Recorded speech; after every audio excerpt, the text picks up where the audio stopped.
Welcome to HQ Spotlight on this Tuesday. I'm Amanda Guerra. I'll be with you for the next hour, and we begin in the very busy NFL, where one more team has now officially jumped off the coaching carousel. The Buffalo Bills naming their own offensive coordinator, Joe Brady, as now their head coach.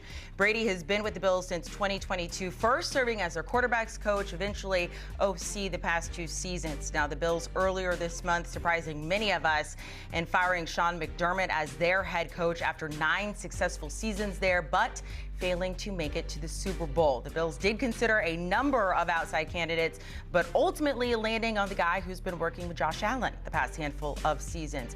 Our NFL insider Jonathan Jones confirming it is a 5-year deal for the 36-year-old Brady. We're going to talk to JJ here in just a second to get all of the details about this decision. Now, at one point, we did have 9 teams searching for a new head coach. That number has whittled down to 3, with the Cardinals, the Browns, and the Raiders as the only teams still looking for a new head coach.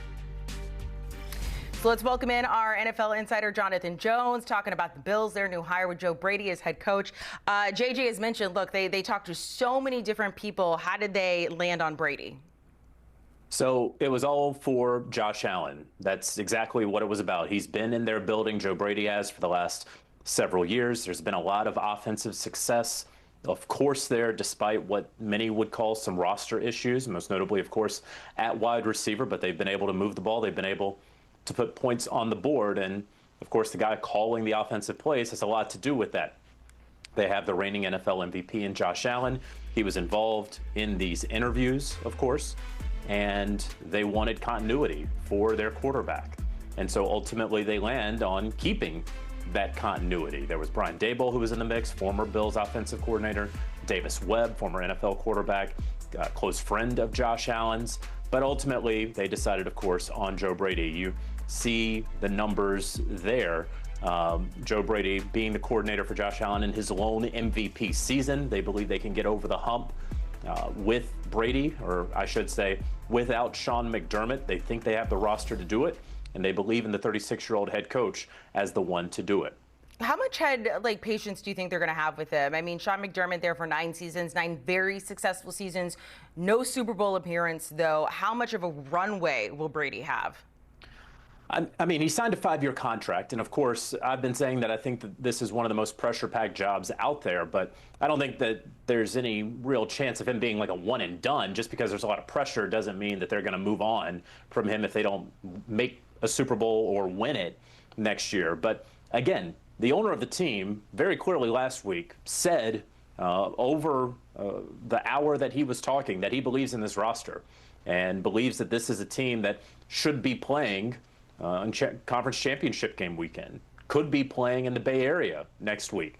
Instead, they're at home. They made the change after 9 years with Sean McDermott, and so there will be pressure. There is no question about it. But a 5-year contract, of course, insulates Joe Brady. JJ, more news today swirling this around former Giants head coach Brian Daboll, one as a coordinator position, also a head coaching position. What are the facts that you can tell us right now about Brian Daboll and where things stand? Yeah, so Brian Daboll remains a candidate with the Las Vegas Raiders. He wants to be a head coach. They're going to have Fernando Mendoza as the #1 overall pick. So Brian Daboll wants to be a head coach, and he is still in the mix with the Las Vegas Raiders. I know that there was some reporting today that as soon as he didn't get the Bills job, that, oh, he's going to be the Titans head coach if he doesn't get the Raiders head job. And like, sure, but that's like a gigantic, massive qualifier, right? Like, if my tuxedo doesn't come in, I'm going to wear my black suit to the gala. Like, yeah, you could get away with that, sure, but of course you're going to want to wear your tuxedo to the gala. Like, of course Brian Daboll wants to be a head coach, and he's still holding out hope that the Raiders want him to be their head coach. So until we know that, the Titans are not moving forward as though they have an offensive coordinator in Brian Daboll. The Titans are extremely aware that if he gets the Raiders head job, they're going to have to go to option B. So that's where we stand right now. We've stood there for some time. And I know that that was a little bit of a psych out 2 hours ago, but it's the exact same place as we've been for some time. All right, we'll keep you posted, or you keep us posted on that. That is still up in the air. Something that is for certain, the Steelers right now introducing Mike McCarthy as their new head coach. And, you know, I talked to Bill Cowher over the weekend, and this is a different hire than they have in the past, right? They hire young guys who are coordinators in their 30, and Mike McCarthy's 62 years old. He's been a head coach for almost 20 years, won a Super Bowl. And it seems like it's that experience with a team that has a lot up in the air right now that maybe they were attracted to. Yeah, there's no question about it, right? You have somebody who has been a member and led two of the most storied franchises in all of sports, right? Talk about the Green Bay Packers, you talk about the Dallas Cowboys. And so now you add a third to that with the Pittsburgh Steelers with their very proud history. Yes, of course, it was Chuck Noll and then Bill Cowher and Mike Tomlin. And so if they follow that model, then they certainly would have gone for a millennial head coach, right? But the other fact is they've only done two of these hires since you and I were even alive, Amanda. Okay, so that's number one. Number two, the people who were doing this hire in particular, they didn't really participate in the one, 2 decades ago with Mike Tomlin. So the sort of history, what they did during the Vietnam War did not really matter for what they were going to do January 2026, right?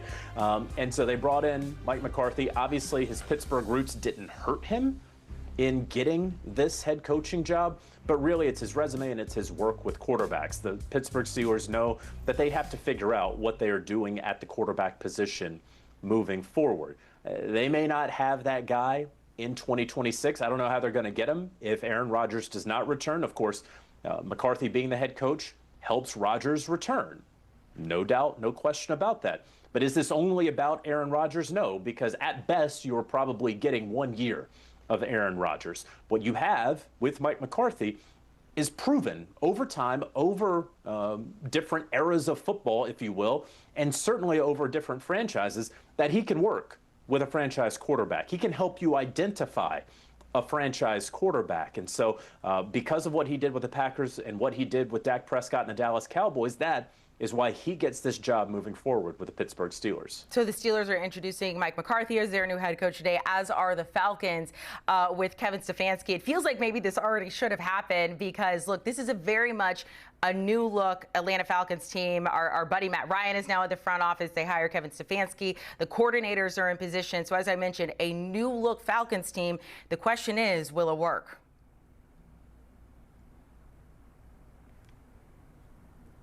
Will it?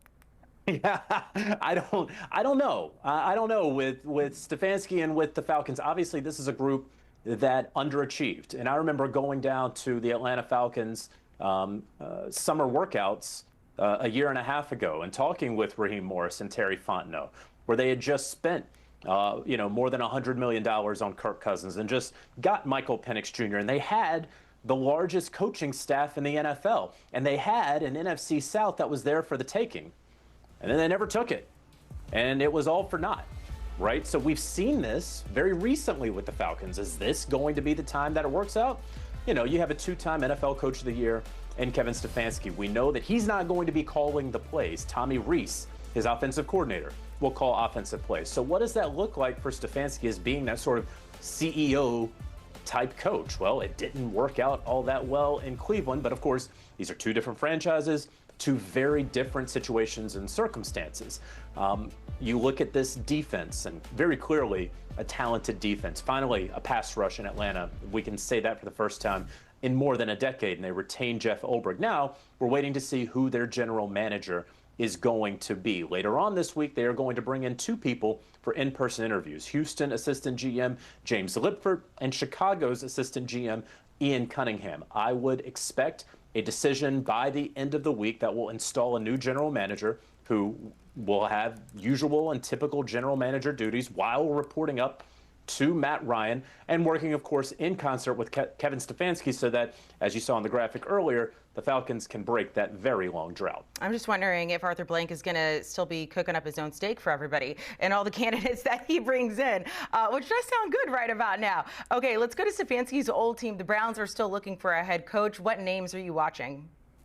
So there's really 3 names, and there have been 3 names the last couple of days. All right. It is Nate Shieldhouse, Rams offensive assistant. It is Todd Monken, most recently the Ravens offensive coordinator. And it's Jim Schwartz, the current Cleveland Browns defensive coordinator.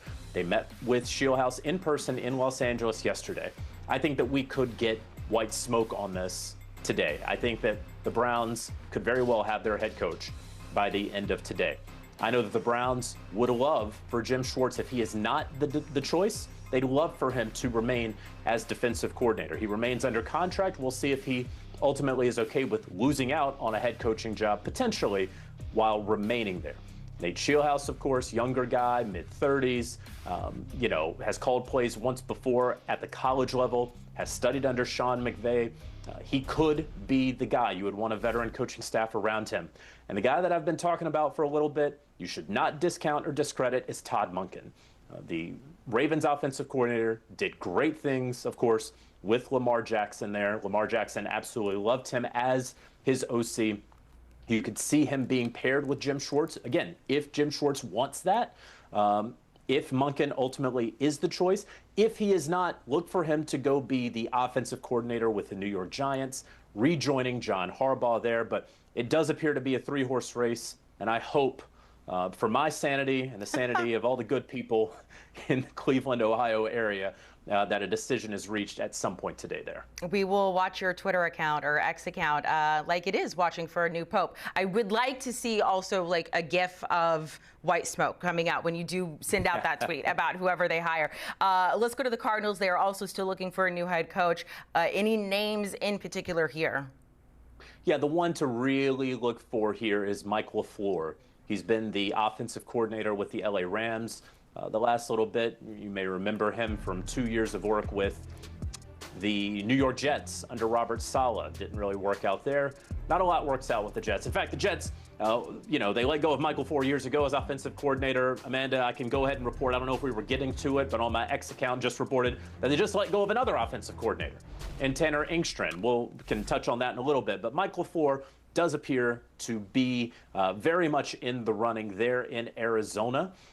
He is well liked and thought of. We'll see who his quarterback ultimately would be. Raheem Morris has been in the mix for that job as well, but don't count out Kyler Murray in Arizona just yet. They need a quarterback. He's under contract. Maybe things can get worked out. Again, no deal is done, but a lot of folks in Arizona and around the league think that Mike LaFleur will be the next head coach there. Okay, that's pretty interesting. Finally, let's talk about Klint Kubiak. Very busy right now, Seahawks offensive coordinator, getting ready for the Super Bowl, but he is going to meet with teams this week. What should we know about that? Well, he hopes to meet with teams this week. Okay. But if the Raiders make a hire, then he won't meet with teams this week. Because of the timing, he could not meet with the Buffalo Bills, who fired their head coach last week, and they couldn't talk to him on an initial interview. And so they had to go ahead and make their hire. They got their guy in Joe Brady. Whenever this meeting does get scheduled with the Raiders, if the Raiders don't go ahead and hire Davis Webb or Brian Daboll, we'll see what ultimately happens there. But I want folks to not necessarily be overly surprised if Klint Kubiak does not get a job this cycle. Chris Shula doesn't appear like he's going to get a job this cycle. Sometimes the hot names, for whatever reasons, it just ultimately does not work out. It seems like timing has not been on Klint Kubiak's side. We'll see what happens here in Vegas. I'm sure everybody in Seattle would be absolutely okay with that, though. Jonathan Jones, we appreciate it. We'll be watching your accounts. His handle @JJones9. CBS Sports HQ, we are your home for everything right now. There's so much moving on in the NFL, a lot of moving parts there, just all over the world of sports. We are on 24/7, and it is free.